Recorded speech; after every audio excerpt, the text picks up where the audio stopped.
বন্ধুগণ, আমাদের ভিডিওতে যদি কোনো ভুল থেকে থাকে তাহলে নিচের কমেন্ট বক্সে অবশ্যই জানাবেন। এই গল্পটি এমন একটি বাড়ির কথা যেখানে এক শাশুড়ি এবং তার দুই বউ একসঙ্গে থাকত। অনেক বছর আগেই এই বাড়ির বৃদ্ধার মৃত্যু হয়ে গিয়েছিল এবং কয়েক বছর আগে আসা মহামারীতে তার দুই ছেলেরও মৃত্যু হয়ে যায়। এখন এই বাড়িতে সারদা অর্থাৎ সাক্ষী এবং খুশির শাশুড়ি নিজের দুই বউয়ের সঙ্গে থাকেন।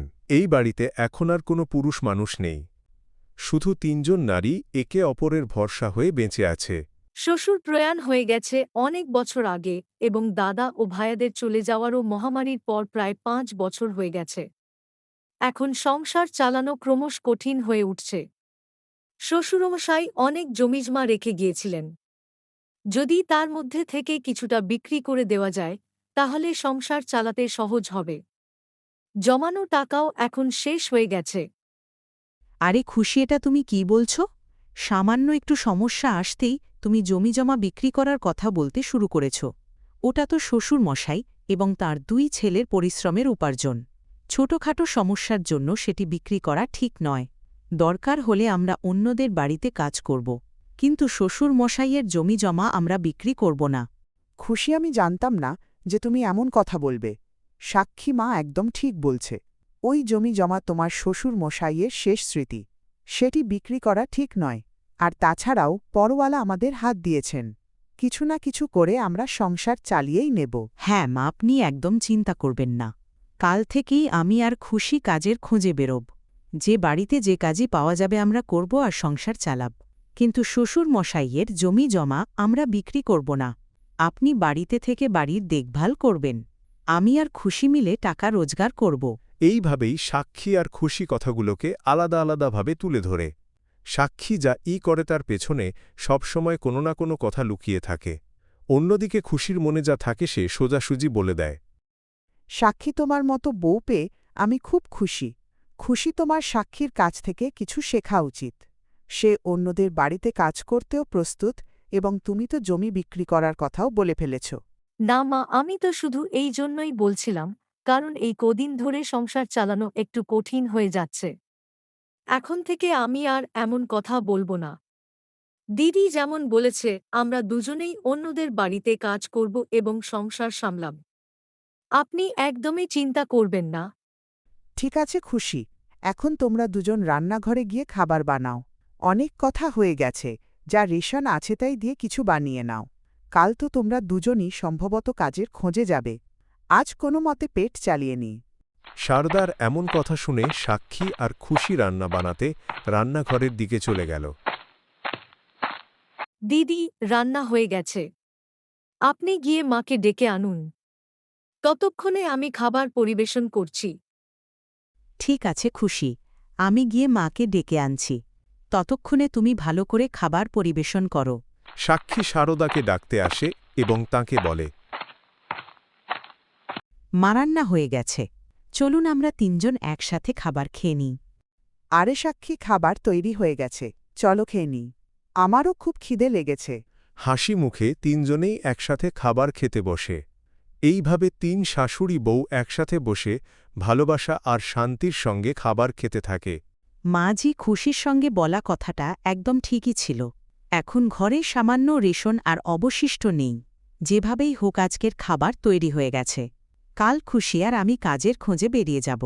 এমনিতেই এখন খুব বেশি বাড়িতে কাজ পাওয়া যায় না।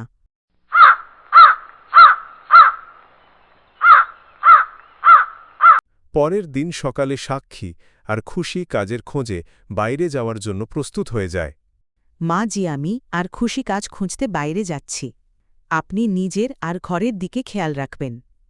আমরা ঘরের সব কাজ করে দিয়েছি, আপনার আর কিছু করার দরকার নেই। আপনি শুধু বিশ্রাম নিন। ঠিক আছে সাক্ষী মা, এমনিতেই এখন আমার বয়স হয়ে গেছে। সামান্য কাজ করলে ক্লান্ত হয়ে পড়ি, তাই আমার জন্য বিশ্রাম করাই ঠিক হবে। তোমরা দুজন যাও। আমার এটাই আশা যে কোনো বাড়িতে তোমাদের দুজনেরই কিছু কাজ জুটে যাবে।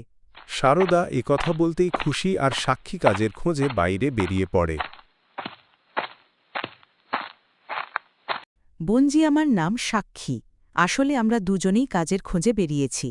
আপনাদের বাড়িতে যদি আমাদের উপযুক্ত কোনো কাজ থাকে তাহলে অনুগ্রহ করে আমাদের জানাবেন। আমরা ঘরের সব কাজ করতে পারি, দয়া করে আমাদের জানাবেন। আমাদের ঘরের সব কাজ খুব ভালোভাবে আসে। আরে তোমরা দুজন তো সেই নও কি যাদের বাড়িতে পুরুষজাতির নামগন্ধ নেই? শাশুড়ি বউ সবাই তো বিধবা, মনে হয় কোনো খারাপ কর্মের ফল ভোগ করছে। কে আর নিজের ঘরকে নরম বানানোর জন্য তোমাদের দুজনকে কাজে রাখবে? গ্রামের অন্য নারীদের কাছ থেকে এমন খোঁচা দেওয়া কথা শুনে সাক্ষী আর খুশির খুব রাগ হয় আর মনে মনে তাদের খুব খারাপও লাগে। আপনারা যদি আমাদের কাজ দিতে না চান তাহলে সোজাসুজি বললেই হতো। এমন উল্টোসিধে কথা বলার কোনো দরকার ছিল না। এমনিতেই আমরা আপনাদের কাছে কাজ চাইছিলাম না, ভিক্ষাও করিনি। যদি কাজ না দিতে চান তাতে কোনো সমস্যা নেই, কিন্তু মুখে যা আসে তাই বলা ঠিক নয়। আরে এটা কি কথা হলো? ওরা দুজনেই হয়তো বিধবা, কিন্তু যৌবন তো খুব ভালোই আছে। আমাদের বাড়ির পাশেই দাঁড়িয়ে আমাদের দিকেই তীক্ষ্ণ কথা শোনাচ্ছে। আরে হে খারাপ কর্মের ভাগিদার রাইখান থেকে সামনে এগিয়ে যাও এবং কোথাও আর কাজ খুঁজুন। হ্যাঁ হ্যাঁ, আমরা যাচ্ছি। আপনার অহংকার আপনার কাছেই রাখুন। আমরা কাজ পেয়ে যাবই, আর এমনিও এখন আমাদের আপনাদের বাড়িতে কাজ করতে হবে না। সাক্ষী এটা বলে খুশির হাত ধরে সেখান থেকে এগিয়ে যেতে লাগল।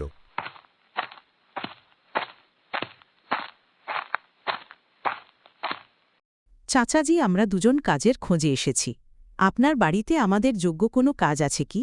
আমরা বাড়ির সব কাজ খুব ভালোভাবে জানি এবং আমাদের খুশি খাবারও খুব সুস্বাদু রান্না করে। আরে মেয়ে, তোমরা দুজনই তো রামদাসের বউ নও কি, যিনি অনেক বছর আগে দেহান্তরিত হয়েছিলেন? হ্যাঁ চাচাজি, আমরা দুজনই ওরই বউ।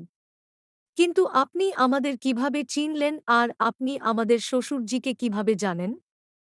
আরে মেয়ে, তোমাদের শ্বশুর আর আমি খুব ভালো বন্ধু ছিলাম, কিন্তু সম্ভবত ভগবানের এই ইচ্ছাই ছিল যে তিনি তাকে নিজের কাছে ডেকে নিলেন। রামদাসে চলে যাওয়ার পর আমিও খুব একলা হয়ে পড়ে গিয়েছিলাম। তার মতো সত্যিকারের বন্ধু তারপর আর কখনো পাইনি। এভাবেই আমি শুনেছিলাম যে মহামারীর সময় নিতিন আর রঘুও মারা গিয়েছিল। এটা শুনে আমার খুব খারাপ লেগেছিল, কিন্তু আমরা কি করতে পারতাম?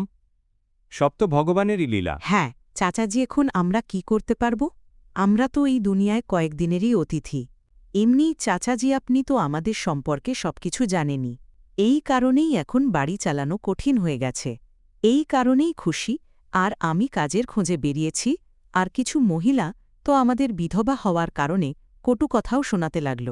তাই বলছি, আপনার বাড়িতে আমাদের যোগ্য কোনো কাজ পাওয়া যেতে পারে কি চাচাজি? আরে মেয়েটা কি বলবার কথা হলো? তোমার শ্বশুরজি আমার সবচেয়ে ভালো বন্ধু ছিলেন।